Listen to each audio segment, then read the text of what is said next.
Bonjour à toutes et à tous et bienvenue dans cette nouvelle vidéo sur la chaîne de Nico. Aujourd'hui, on va voir ensemble comment je fais pour faire de la gravure sur toile et on voit un exemple. Ok, on se retrouve directement dans Photoshop. Donc moi, je vais vous montrer mon process. Je vais aller dans Images. Soit je vais dans Mode et je choisis niveau de gris. Si je fais niveau de gris comme ça, donc là, il va supprimer tout ce qui est les informations colorimétrie. Ok. Donc là, je fais un CTRL ou un commande Z.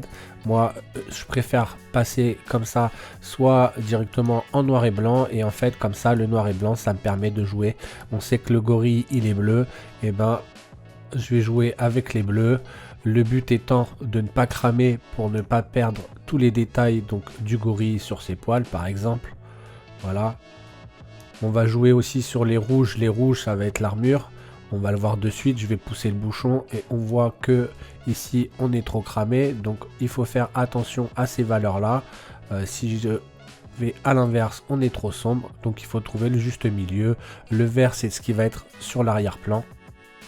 Après, je peux faire soit aussi en mode auto, ok, et je vais aller chercher un luminosité et contraste et je vais faire la même chose.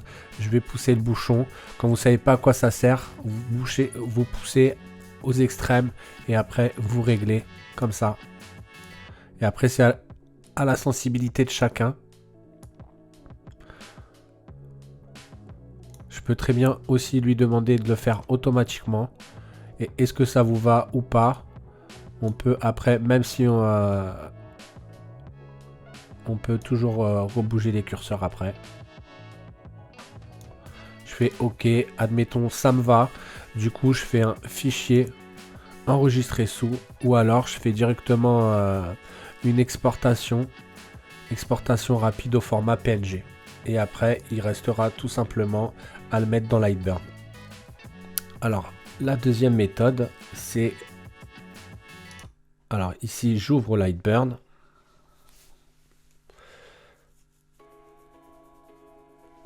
Je vais prendre n'importe quelle image ou si vous voulez, on va essayer, je vais essayer de retrouver. Alors, là, c'est en direct, hein, je cherche l'image.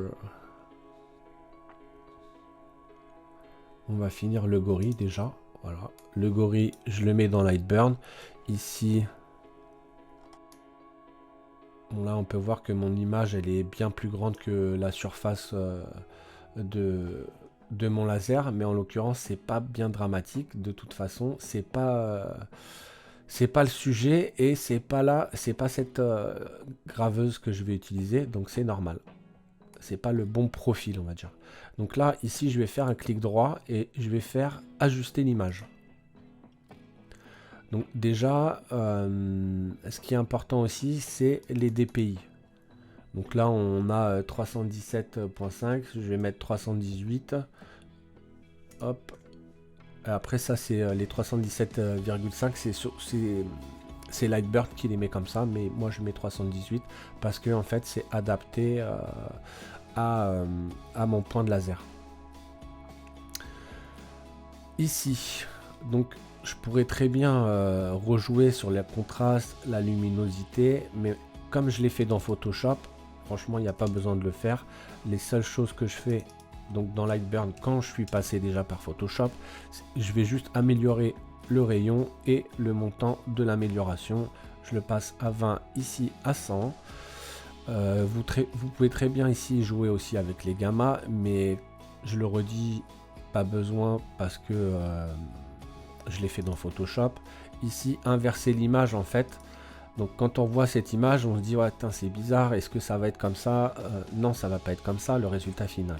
Donc moi ce que j'aime bien, c'est juste pour regarder, je me mets à peu près, je fais inverser l'affichage et en gros, c'est ce qu'on devrait obtenir comme résultat de gravure.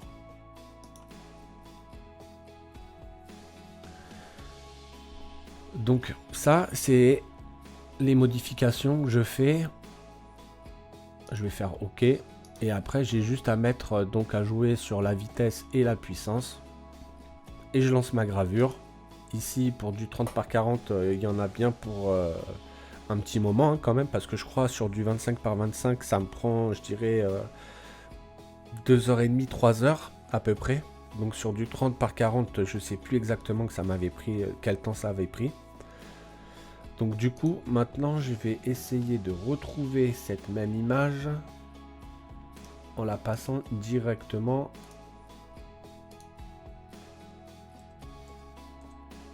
Voilà, ok, dans Lightburn. Bon, je supprime celle-ci. Là, je prends mon image, je la mets. Déjà, je vais réduire quand même la taille. Hein, parce que là, on voit pas grand-chose.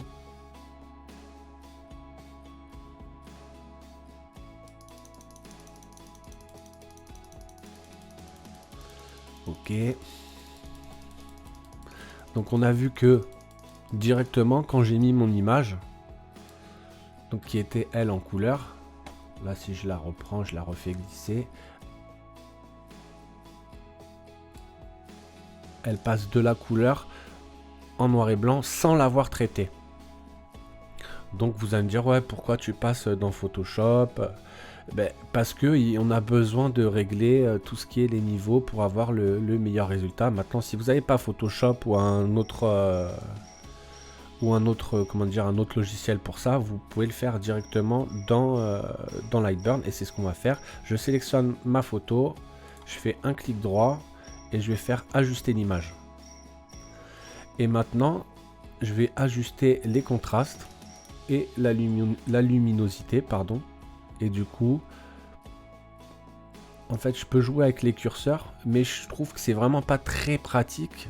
Il faut laisser son doigt appuyé, c'est pas intuitif en fait. Et c'est pour ça que j'aime pas trop passer par Lightburn.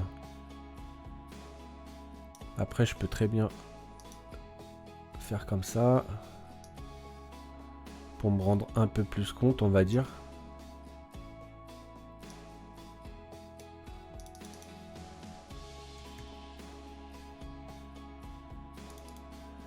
Ici, je vais mettre je vais partir dans le négatif.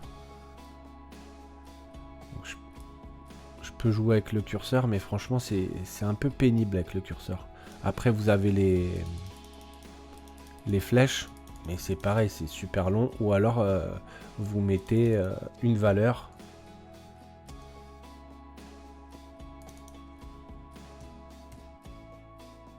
Après, j'appuie pas sur entrée. Si j'appuie sur entrée, en fait, je suis obligé de refaire un clic droit en sélectionnant mon image pour pouvoir y re-rentrer à l'intérieur.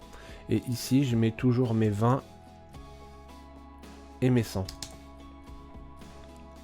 Je peux très bien jouer. Donc là, on voit que le gamma de base, c'est 1. J'augmente le gamma. Je le diminue. Voilà, c'est vraiment pas intuitif. C'est pour ça que j'aime bien passer par Photoshop en fait quand je travaille mon image. Mais ça fonctionne très bien aussi directement. Aussi, après je sélectionne le mode d'image. Jarvis ou Stucky, c'est très bien. Je préfère Jarvis. Et après, donc là, comme je vous l'ai dit tout à l'heure, les DPI, quand on va mettre 318, qu'on adapte, en fait, ça va changer l'intervalle entre les lignes. Ici, à la base, elles sont à 0.100. Donc, en augmentant les DPI, on va augmenter également l'intervalle entre les lignes. Et c'est ce qui va nous donner une meilleure résolution. Et c'est ce qui va faire un meilleur résultat au niveau de la gravure sur toile. Donc ça, c'est un paramètre qu'il faut que vous adaptiez par rapport à votre machine graveuse laser. Donc ici, ce qui est important de utiliser, c'est ces valeurs. Et ces valeurs, c'est lesquelles que vous allez avoir par rapport donc à votre laser. Ici, moi, je suis sur un point de 0,08. Donc après, c'est à vous de voir les caractéristiques de votre machine. Et une fois que vous avez, admettons, vous avez un point de 0,07, ben vous allez pouvoir mettre 363 pixels par pouce. Si c'est 0,06, vous mettrez 423. Après, si vous avez du 0,08 par exemple et que vous mettez 423, en fait, vous allez juste perdre du temps à faire perdre du temps à la machine, puisque de toute façon, votre laser, il peut pas aller plus loin que la dimension que lui, il a. Et ça, c'est ici que vous allez le remplir. Donc là, les DPI ou les pixels par pouce. Ok?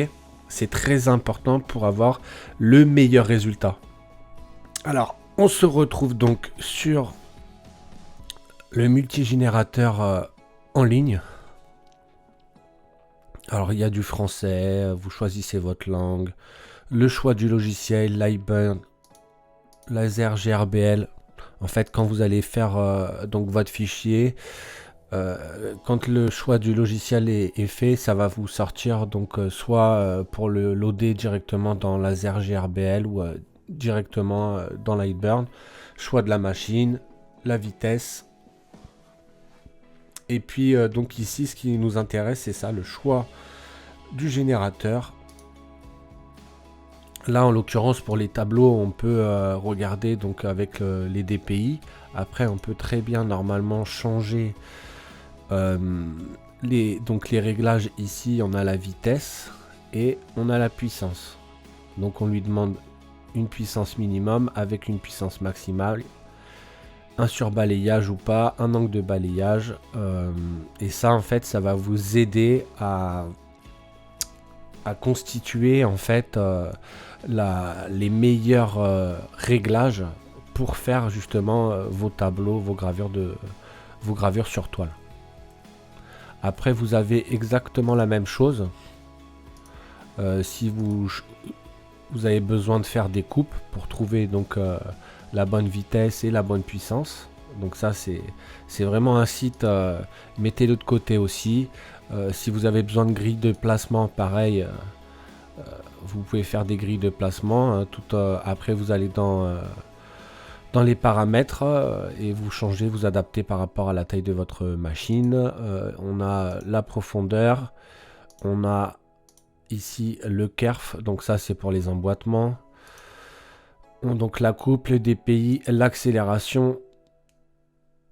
Donc vous avez 1, 2, 3, 4, 5, 6, 7 choix. Avec ces 7 choix-là, vous pouvez tout faire. J'utilise le laser Atomstack A70 Max en 35 watts car j'ai besoin d'une grande surface de travail et avec ce laser, j'ai aucun problème niveau taille. Ma plus grande toile, elle fait 80 par 60 cm.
Ici, on a un tableau qui fait 40 par 60.